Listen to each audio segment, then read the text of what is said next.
Hello everyone, my name is Pooja Yadav. तो आज हम डिस्कस करने वाले हैं ग्रेविटेशन के बारे में। ग्रेविटेशन होता क्या है डे टू डे लाइफ में। अपने कुछ एग्जाम्पल होते हैं ग्रेविटेशन के बेसिस पर, हम उनको डिस्कस करेंगे। और हम ग्रेविटेशन का एक फॉर्मूला होता है, फोर्स है, उसका मैग्नीट्यूड कितना होगा, वो किस किस पर डिपेंड करता है, हम उनके बारे में डिस्कस करेंगे। और एक न्यूमेरिकल सोल्व करेंगे, उसके बेसिस पर हम एक न्यूमेरिकल सोल्व करेंगे। ठीक है, तो ग्रेविटेशन क्या होता है? एक टाइप का फोर्स होता है जो कहाँ लगता है, जो भी इस यूनिवर्स में जो भी मासेस पार्टिकल होते हैं, जिनके पास मास होता है, वो क्या करते हैं, अदर जो भी पार्टिकल होते हैं जिनके पास मास होता है उनको अट्रैक्ट करता है। तो ग्रेविटेशन फोर्स किसके बीच में लगेगा? मासेस पार्टिकल के बीच में लगेगा। ठीक है, ये एक टाइप का अट्रैक्टिव फोर्स है।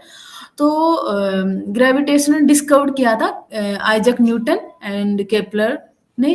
और आपने एक स्टोरी भी सुनी होगी न्यूटन वाली, कि वो एक एप्पल के पेड़ के नीचे बैठे थे और वहां से अपना एप्पल नीचे आता है। तो उनका क्वेश्चन होता है, why this is Apple falling down? ये ऊपर क्यों नहीं गया, साइड में क्यों नहीं गया, ये नीचे ही क्यों आया? तो इसका आंसर था due to the earth gravity. Earth की ग्रेविटी की वजह से अपना एप्पल नीचे आया। तो कोई भी ऑब्जेक्ट है वो नीचे क्यों गिरता है? Due to the gravity. ये है बंजी जंपिंग, ये भी ग्रेविटी की वजह से ही होती है। ठीक है, फिर कुछ अपने और एग्जांपल है। आप वॉक कर रहे हो, ठीक है, आप एबिलिटी टू वॉक, आप वॉक कर रहे हो ड्यू टू द ग्रेविटी। और है एग्जांपल, जो ओशन में अपने ओशन होते हैं उसमें टाइड्स आते हैं, ठीक है, वो भी अपनी ग्रेविटी की वजह से ही होता है। और है ये अपना क्या है, सोलर सिस्टम है, इसमें जो भी होते हैं मोशन ऑफ प्लैनेट्स, जो भी अपने प्लैनेट्स होते हैं वो मोशन करते हैं ड्यू टू द ग्रेविटी। तो ये है अपने कुछ एग्जाम्पल जो ग्रेविटी के बेसिस पर है।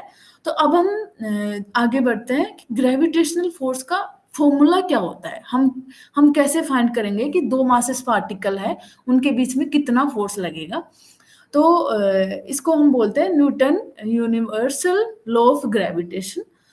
सो ये जो फोर्स है, दो मासेस पार्टिकल अपने पास m1 और m2, ठीक है, ये एक दूसरे को अट्रैक्ट कर रहे हैं। ये इस m1 अट्रैक्ट कर रहा है m2 को f1 फोर्स से, m2 अट्रैक्ट कर रहा है m1 को f2 फोर्स से, और इन दोनों के बीच में डिस्टेंस है r।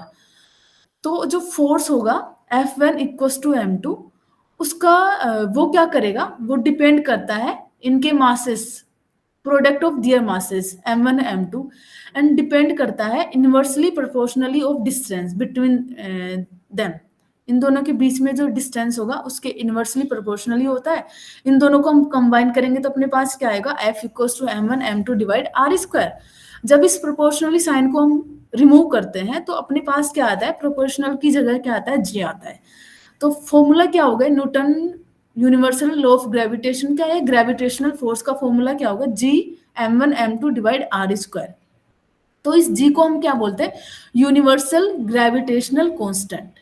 ये क्या है, एक यूनिवर्सल ग्रेविटेशनल कांस्टेंट, इसका फिक्स वैल्यू है, ये वैल्यू चेंज नहीं होता। और इसका वैल्यू कितना है, G equals to 6.67 into 10⁻⁻11 newton metre square kilogram square. ठीक है, तो ये जो फोर्स है वो किस किस पर डिपेंड करता है, मासेस पर।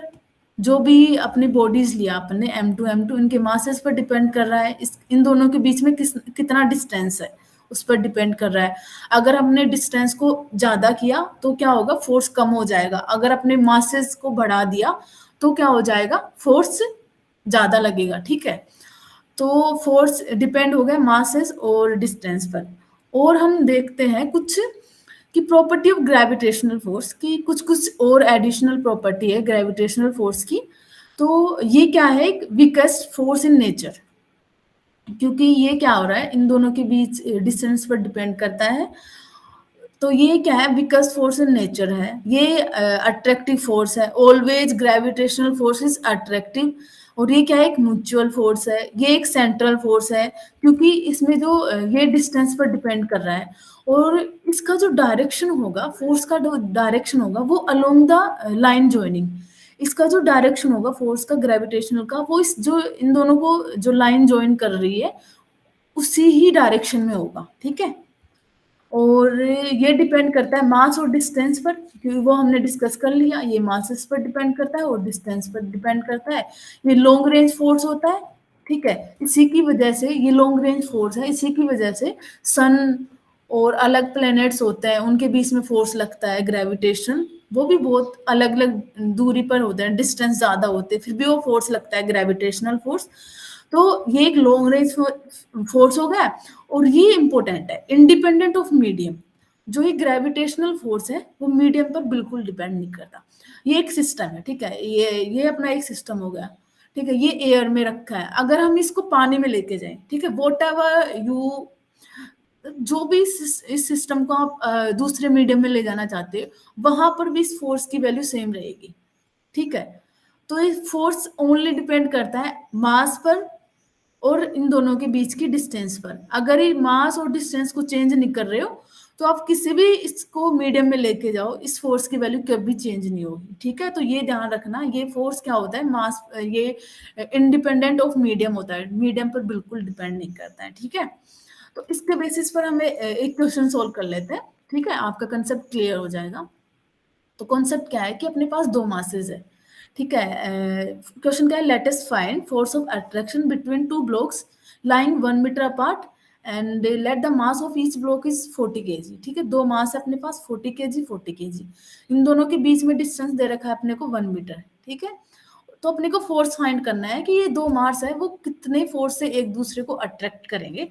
तो फोर्स का वैल्यू अपने डिस्कस किया था, F equal to G m1 m2 divide R square. G क्या है, ग्रेविटेशनल कांस्टेंट, इसका वैल्यू फिक्स होता है, यूनिवर्सल है, स्पेस में जाओगे तो भी इसका वैल्यू चेंज नहीं होगा, ठीक है। तो सीधा अपने को वैल्यू पुट करना है, जी का वैल्यू पुट करना है, m1 m2 का, जी का वैल्यू 6.67 मल्टीप्लाई 10⁻⁻11। मासेस कितना दे रखा है, ईच ब्लॉक इज 40 kg, तो 40 kg 40 kg, और इन दोनों के बीच का डिस्टेंस है 1 मीटर इसका, ठीक है। इसको हम पूरे को सोल्व करेंगे अपने पास, तो अपने पास क्या आएगा, force equals to 1.067 multiply 10⁻⁻11 -7 newton. तो ये दो ब्लॉक है वो इस फोर्स से एक दूसरे को अट्रैक्ट करेंगे, ठीक है। आपको समझ में आ गया होगा, ठीक है, कि दो मासेस है वो एक दूसरे को कितने फोर्स से अट्रैक्ट करते हैं। तो I hope you understand this topic. Thank you so much.